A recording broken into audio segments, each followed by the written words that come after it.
খাবানি ওয়াল্লা খেপসা রাইন দে হাসুরি নে পয়ফুলা ফনে খাইয়ে খালি পাত্তি লই ঘরে থুয়া তারপরে চলে গেছে।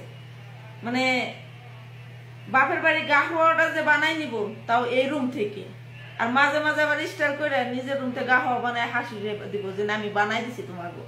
দেখুন সব দেশের মেয়েদের মধ্যে আছে নাটকবাজি, নাটক তো আর কম করতে পারে না। এখন বেলা ঘড়ি কাটা 3:30 বাজে, ঠিক আছে। এখন আমি কি রান্না করে খাবো? এখন আসলাম রান্না করতে, এ পর্যন্ত মনে হয় 1 গ্লাস পানি ছাড়া কিছুই খাইনি। এই যে চাল কুমড়ো দেখতে পাচ্ছেন কত সুন্দর আনছে, আরো আগে খাওয়া দরকার আসলে, আগে বাড়তি হয়ে গেছে। এখন এটা রান্না করে দেখি খাইতে পারি কিনা, কেমনে রান্না করি সেটাও দেখাইতেছি। এই যে তরকারি কুইটা রেডি করছি, পেটে তো আগুন জ্বলতেছে, কথা বলতে পারতেছি না। কড়াইটা অবশ্যই দিচ্ছি, ভাবলাম কি দিয়ে রান্না করবো কি দিয়ে রান্না করবো। 1 প্যাকেট চিংড়ি মাছ আনছিল, 3 দিন খাইলাম। চিংড়ি মাছ দিয়ে রান্না করবো লাউটা। ফোনের ফোড়ন দিয়ে দিলাম, এই যে পেঁয়াজ গুলো দিয়ে দেবো। পেঁয়াজটা হয়ে গেছে, এখন লবণ দিয়ে দিলাম, সামান্য পরিমাণ আদা বাটা, গুঁড়ো মরিচের গুঁড়ো আর জিরে গুঁড়ো। মশলাটা সুন্দর করে কষিয়ে নিলাম, আর এখন এই যে আস্তে আস্তে কয়েকটা চিংড়ি এগুলোই দিয়ে দেবো। আগে ভাবতাম প্রবাস মানে খাওয়ানো, কিন্তু প্রবাসী মেয়েরা সবচেয়ে খাওয়াই কষ্ট করে। ওরা যা খায় ওগুলো আমরা খাইতে পারি না, পেটের ক্ষুধা আমাদের পেটেই থাকে। সারাদিন ক্ষুধা পেটে কাজ করি, ঠিক আছে। আর এমন এমন বাসা আছে খাইতেও দেয় না, জিজ্ঞেস করে না কি খাইছিস কিনা।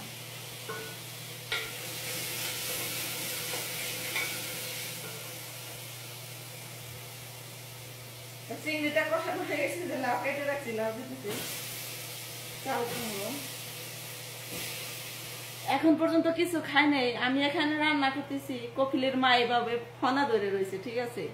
মানে ঝাল কিছু রান্না করতেছি, উনি জ্বলতেছে। জ্বললে কি তোর বাসায় কি আছে খাওয়ার মতো? আটা ছাড়া, চিনি ছাড়া, গাহুয়া ছাড়া, খাইজুর ছাড়া আর কিছু নাই বাসার মধ্যে। কোনো পদের একটা কেক না, একটা বিস্কুট না, বদন করা ঠিক না, করা ভাত রান্না করে খাই দেখে এখনো বাইচে আছি এই বাসার মধ্যে। টাকাই নাই তাদের, টাকাই থাকে না। আমার সাথে ফোনা ধরে কি বলে যে খেপসা রান্না করে খেলি, আমি তো খাইনি কি কিছু কই, আমার তো কটা খেপসা দিলি না।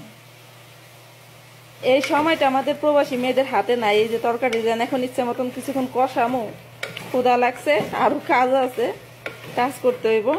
যাই হোক পানি দিয়ে দিই।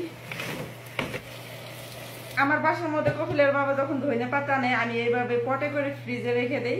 আর এইভাবে ধনে পাতা যদি রাখেন, আপনার ধনে পাতা মনে হয় 1 মাসও নষ্ট হবে না। মানে নিচে উপরে টিস্যু দিয়ে পেঁচায় রাখবেন, যাতে কোনো পানিও যদি আসে ফ্রিজ থেকে, এই টিস্যুর মধ্যে সব পানি চষে যাবে। দেখেন, আর 15 দিন আগে ধনে পাতা আছে, ধনে পাতা কত টাটকাই রয়েছে। পাতা ছোট ছোট কিন্তু বাড়তি হয়ে গেছে মনে হয়। কাহুয়া বসাই দিছি, কয়লা জ্বালাইছি, তরকারিটা হয়েছে কিনা দেখি। ধনিয়া পাতা, এটা আমার খুব ফেভারিট। সই সই গাহুয়া সোয়াই জিপতে লাগা।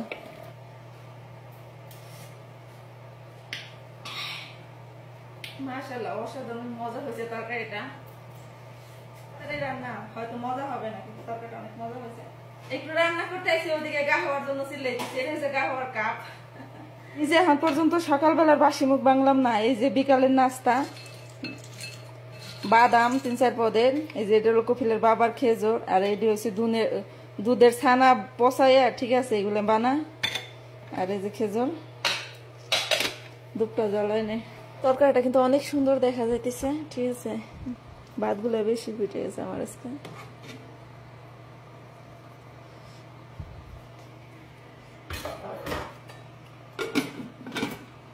এত কষ্ট, এত স্যাক্রিফাইস, এত ত্যাগ করার পরও একদল মানুষ এসে গালি দেয়, বাজে কথা বলে।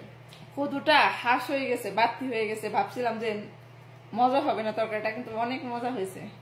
এটা আমি কোন গান্ডা শহরে আসলাম, রান্না নাই, বাড়া নাই, খাওয়া নাই, ঠিক আছে, সবকিছুরই আহাল পড়ে গেছে, বাজার নাই, সদাই নাই। এতটুক কৈতরের চাউ রান্না করতেছি, একটা রুটি বানাইছি। 7 দিন আগে ফ্রিজে ছিল খাসির মাংস সেদ্ধ, তাই দিছি, দেখাই দিছি আপনাদের। বাবার জন্য কৈতরের তরকারি রান্না করলাম। এই যে রুটি, মেহমান আসছিল, খাসি সেদ্ধ করছিল, সেইগুলো ফ্রিজে ছিল। এখন এই তেল তুল দিয়ে রুটি দেখাবে রাতের খাবার।